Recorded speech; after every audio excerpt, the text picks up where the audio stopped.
Welcome to the AgCulture Podcast, where we share insights about the future of agriculture. Each week, we dive into the stories, technology, and ideas shaping a sustainable and profitable future for farms and rural communities alike. I'm Paul Windemuller, host of the AgCulture Podcast, and today we'll be talking with Donny Hicks, who is the head of grower relations for RPAC Almond Growers and Processors in Houston, California.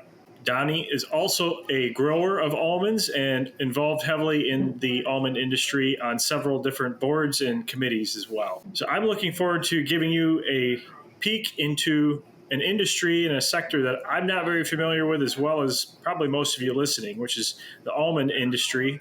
And there's a lot to learn here from this conversation with Donny. So I look forward to sharing this with you and hope you enjoy. Hey everyone, before we get started with the episode, I just wanted to take a second to thank our sponsor, Bank Barn. I love what these guys are doing to streamline banking in agriculture. They're helping to connect farmers and lenders so that today's farmers have more options no matter the size of operation. Check out bankbarn.io to learn more. Well, Donny Hicks, welcome to the AgCulture Podcast today. So good to have you here. I look forward to talking to you about a topic that you're passionate about and something I honestly know not very much about, which is the almond industry. And you are the first guest that I've ever had from the almond industry. So welcome to the AgCulture Podcast today. Well, thank you for having me. Yeah, I'm looking forward to our conversation. You're well-versed in the almond industry. Why don't you give us a little bit of your background and some of the things that you're involved in and have been involved in the almond industry? Okay. I've been farming almonds for just about 25 years here on our home place in Houston, California. And I also work in the industry as a grower relations manager for RPAC LLC, and we're located in Las Banas, California. And I also am a mentor for the Almond Leadership Program for the Almond Board of California, and also on the Grower Committee for the Almond Alliance of California. Great. So, yeah, well-rounded experience and involvement in the industry. So I got a question. I just wanted to get right into it. So the almond industry, it had its glory days. And the last few years, what I have heard of the almond industry has been kind of doom and gloom, sounding like the industry is going through a big reset. You want to talk a little bit about that, especially in California, how that kind of came to be, what's happening now, and your thoughts around that whole situation? Yeah, we were, in the past, it's kind of been a little bit of a roller coaster. But when I got started back in 2011, working as a grower rep, basically is what I do, and prices were a little low, but we really started getting good prices. And it got close to $5 a pound to the grower at one point. And then it leveled off in the $3 range, $3.50. So we were still doing pretty good. And then, of course, like other things, COVID hit. And probably that was our biggest hurdle because 70% of what we grow gets exported. So we're very dependent on the ports to get our product out overseas. And when COVID hit, a lot of people were at home buying a lot of goods and they were getting shipped from, say, China. And so they would ship out the goods from China, and then they would deadhead the ships back without any of our goods. So we were having port issues. We did get that resolved somewhat. We still every now and again have problems with it. But what happened was we're not getting our product put out. And so we're bringing in a big carry-in from the prior year, and you get a big crop on top of that. So then now we have too much supply. And so that's one of the reasons that the prices started coming down. And in the past, that really hasn't been a real big issue for us. We've always had a pretty good balance of what is coming in from the prior crop and what that New Year's crop would be. and it was very manageable. And now we have got it back to, so to give you an example, we're used to having like 450 million to 500 million pounds carryover from the previous crop. Well, for 2 years in a row, it was 800 plus million. And oh, wow, almost double. Right. So then you bring in a big crop on top of that and you've got too much. So last year we had one of our record selling. So we got it down to just a little over 500 million pounds, which is very manageable. And then this crop is coming in a little bit shorter than what the estimate was. So we are starting to get a balance and we are seeing prices improve. So so there is good news on the horizon, hopefully. So was all of that clearing out of that inventory, was that pretty much just really ramping up sales, or was there a lot of trees that were coming out of production, people changing the land use of their farms? Yeah, there's a little bit of that going on. Most of it, though, I believe that, the world loves our product and the value where it was at, the price they were getting it for. That was, a pretty good bargain for them. And, the health benefits and everything like that are great for almonds, but a little bit of it is that too. We do have out here in California, it's called Sigma. So pretty soon lands, and it has to do with pumping groundwater. Before, California really wasn't regulated on the groundwater that we pump. And now we are, we've got these GSAs set up that we're going to have to comply with the state mandate. And we have probably about 15 to 20 years to do that, but we're kind of fast tracking it. So there is acreage coming out because of groundwater issues. Okay. Yeah. Is that pretty localized in certain areas, or is that kind of a statewide issue? Yeah, it is somewhat statewide, but as you get into the northern San Joaquin Valley, like where I'm at, up into the Sacramento Valley, it's not as bad because we've got a lot more surface water that we can use. It's when you get south where they don't have the surface water. And each year they do have surface water, but they're not guaranteed that surface water. So it's very difficult for them. And the tough thing is the growers down in the South San Joaquin Valley, they produce, have high production. Whereas you get farther north, the production reduces, the pounds per acre, that is. Okay. Yeah. So what does that look like long-term for the industry then? Do you see, are those trees coming out of production in that higher production area? Mm-hmm. We are seeing a migration right now of people coming north. And so, there is going to be, we're already seeing a reduction in the bearing acreage. Also with the new cells, trees going in.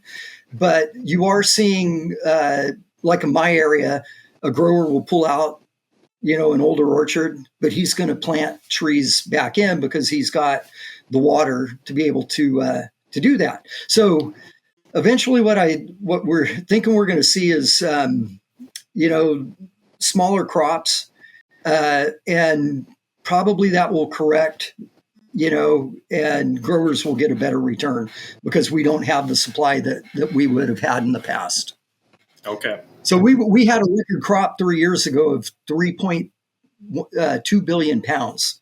And I don't think we're going to be seeing crops like that. I think probably a big crop might be a 2.5 billion pound crop. Now, going back to the discussion about water, I know there's almonds get kind of a bad rap for the water usage, yes, right? Yes. So let's talk a little bit about that. Let's have that conversation. Sure. What's your perspective as an almond grower, as a industry spokesperson about that conversation?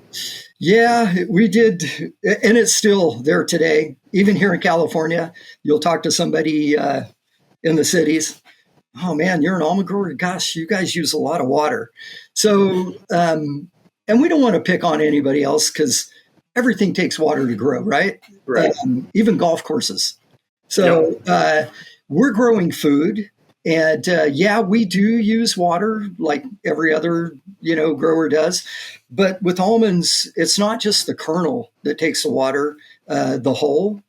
So the hull, when it gets through the process, that gets sold to dairies for cattle feed, for the dairy cows. And then the shell, it gets sold to the dairies for bedding. And then, of course, a lot of that water goes into growing the tree for the crops to come.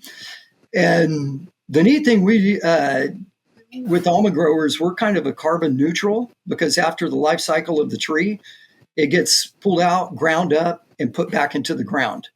So there are a lot of good things that the almond industry has done in the past. One of them, too, is that we use about 30% less water than we have say, 10, 15 years ago. Because we do have a lot of people that are on, most everybody's on micro or drip irrigation. So most of that came from technology advancements in irrigation. Correct. And we're still trying to get it even better. So, yeah. Now, let's talk a little bit about your experience as a grower. What's the day in the life of a grower, an almond grower, look like? That's one thing that I'm not really familiar with, so I'm kind of curious your perspective on that. Yeah, so almonds, they don't really, they go dormant, but they're still, there's still life in them. The roots are fleshing and whatnot. So, yeah, so just kind of the life cycle of a almond tree is, so here we are in January. They're about as dormant as you can get. We are starting to see, though, a little bit of bud break. That's where you'll get vegetative buds and the fruit buds. And you hope for more fruit buds on the spur.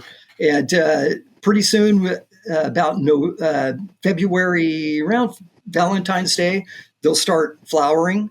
And we'll have bees. So bees will start being brought in towards the end of this month, and we need the bees for the pollination, right? So right now, bees are being brought into California from all over the United States, and they'll be pretty soon. They'll start placing them out in the orchards, and then again we get to flowering time. Then the bees do their work.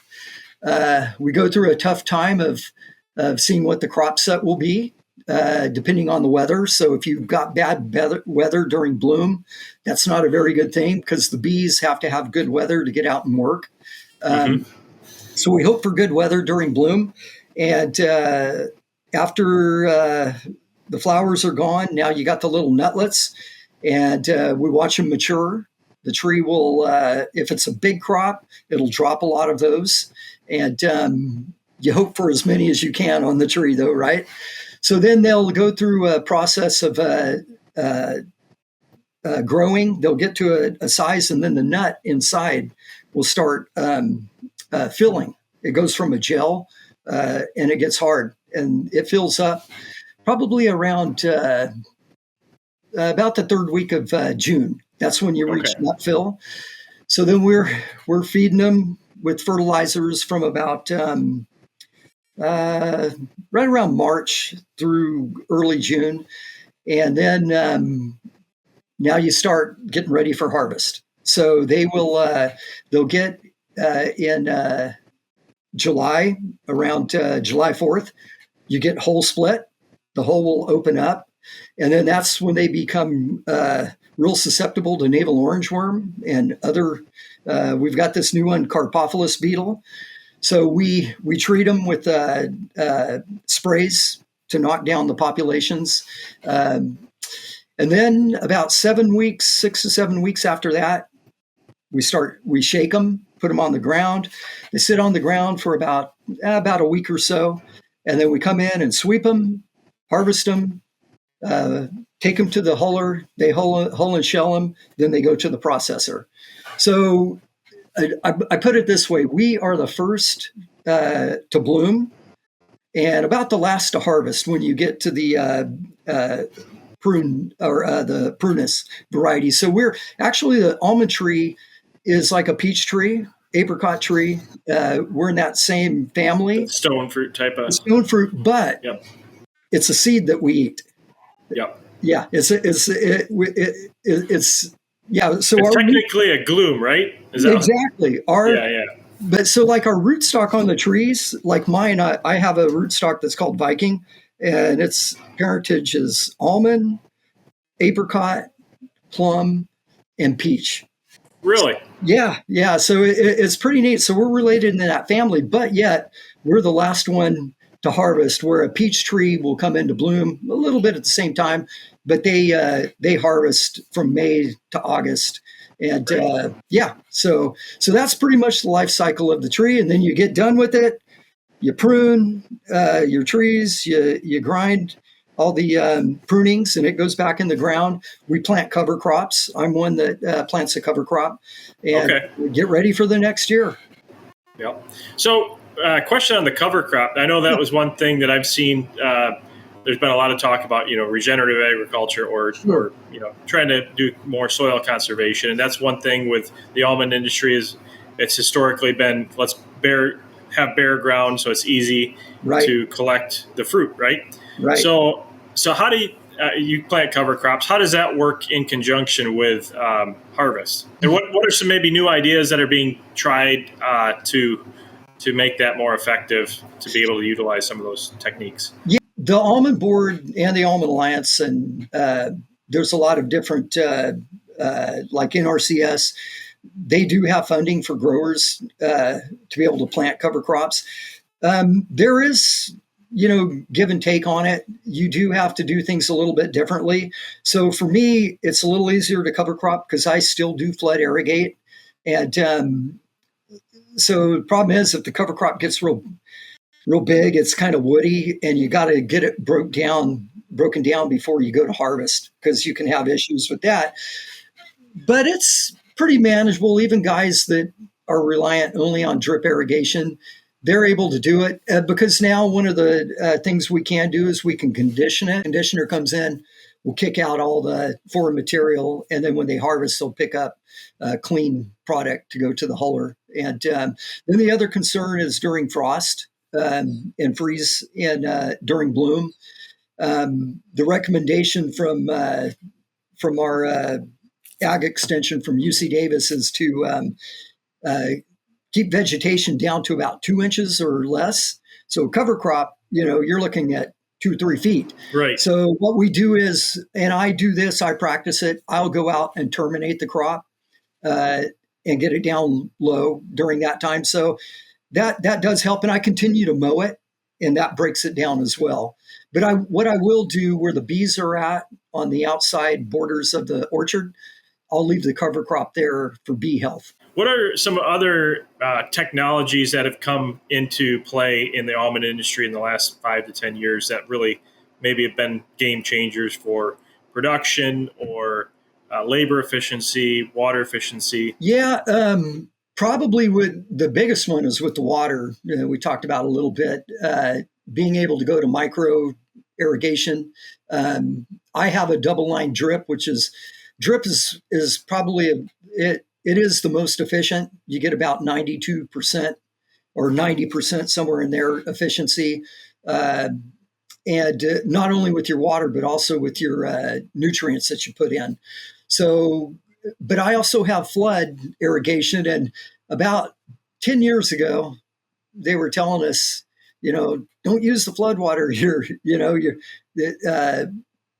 It's not a good use of it because it's about 65% efficient. But what we found when Sigma kicked in is that, hey, in the sandier soils, like I have a sandier soil, you get recharge from that flood water. So now we're going back to a balance. So I use about 50-50 drip and flood for the recharge. And I use the drip for the efficiency, mostly for putting out my nutrients. Okay. So that's probably the biggest, and that is probably put us at using 30% less as an industry wide than we did, say, 15 years ago. Also, we have, so during harvest, during the pickup, it gets kind of dusty when you're sweeping, and there has been technology with reducing that dust. Some of it is off-ground harvesting that is we're trying out. The equipment, they've got low dust harvesters now. So the Almond Board really does a lot of work in trying to address that. And also the products that we use, say like for navel orangeworm, when we have to put a pesticide spray on, it does cost us a little bit more, but that pesticide just goes after the navel orangeworm, and it doesn't hurt the beneficials. So we get mites sometimes. So there's also beneficials out there that will help keep the mites away. So if you use like a pyrethroid, it just kills everything. It kills everything, yeah. Everything. So we try to use things like that, to balance it out as well. So yeah, and again, I had mentioned we live pretty close to Silicon Valley, and the industry works closely with the high tech to help us improve as well. Like, so for example, on our irrigation, I can run my pump from my phone, set a schedule with it, and automatically does everything for us. So yeah, there's a lot of good things that are happening out there to help us be more efficient. I want to transition a little bit more into the overall, I guess, business and ownership structure of the almond industry in California. Sure. What's that look like? I know there's California is pretty well known for having land investors come in with large investment, taking on some of that land and having a lot of farms that do management of those properties, some farms that also have own their own land and do their own management. What's the typical structure in California in the almond industry? And how has that kind of changed over time, I guess? I should know the number, but the biggest percentage of growers are family-owned growers in the almond industry. And so they own the land as well then? Correct. Okay. So like for me, example, I have a 20-acre piece. Our home's on it with 18 acres of almonds. And so I'm probably about I would be a very small grower, but even blocks say that there's some family owned that have thousands of acres, but there are investors in the industry as well. Most of them are made up though of investors that do other ag, like grapes, walnuts, pistachios. It's mostly ag investors though, but there are some though, and we have seen, last year or two that some have withdrawn, because of course, prices being low. And we talked a little bit about that with prices being low, our input costs have, they're doubled what they were. They're not low, correct. So, that has caused a little bit of, but those properties have been sold. I think a lot of private, people have bought those up as well. So they haven't totally come out of production. With your experience in your role with the processor that you're at, so I'm from the dairy industry. I'm familiar with the co-op model, right? So talk to us about what is the typical model for selling, buying and selling of almonds that you see. Yeah, so of course, Blue Diamond, they are the big co-op in the almond industry. They're the oldest. And so they have a large percentage of what gets processed in California, but there are quite a few independent processors as well. And I'm not sure exactly when the first independent processor came around. I believe one of them was here in Houston, where I live, back in the mid '80s. And so there are quite a few independent processors now. So for growers, they have a little bit of a choice. A lot of them like being in the co-op, and some of them like being with an independent because there's different ways that you can market your product. So couple of different ways. We have pools, they call them. One would be a season pool where the grower brings in his product to us, and then we market it throughout the year, and they get progress payments. And then the other way is it's called a call pool, where the grower, he can sell on the open market at any time throughout the year. Okay. So, yeah. Being in charge of grower relations, how do you, as an independent processor, position that business to be more attractive to a grower to want to be a part of it? I think that's one of them is the having the options of being able to go in a season pool or a call pool. That's one of the attractions there. The other, some co-ops are, like you say, the dairy industry, and there's a lot of dairies out here in California. As a matter of fact, a lot of them. In fact, my wife's family, they're dairymen. They grow a lot of almonds too now. So, and then having a good return. So if your processor has a good return, that's attractive to the grower, and that might be something that that they like. Or the processor is a family-run business, and they just enjoy doing business with the family. So, but it all works pretty good. Blue Diamond growers are happy. Pretty much everybody's happy when the prices are good. When the prices are bad, it's a tough time. It's a tough time.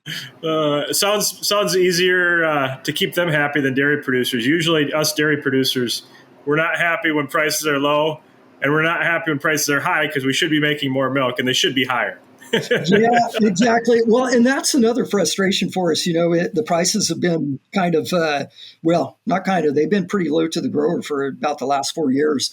And it's frustrating when you go into the grocery store and say we're getting, I'll just throw out a number out there, say $1.50 a pound, and you're seeing the almonds still being sold for, $7 to $14 a pound. And it's like, where's our cut at? So that gets frustrating. Let's wrap up, Donny, with some of the challenges that the almond industry is still facing today, other than low prices. We talked about that. We talked about some of the inventory carryover that was an issue causing the low prices. What are some of the big issues that you see for the industry to tackle 2025, 2026?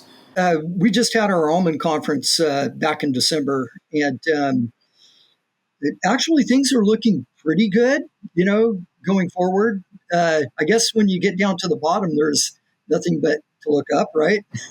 Yep. We are seeing a lot of good things. We do have a new CEO too. She just, this is her second year now.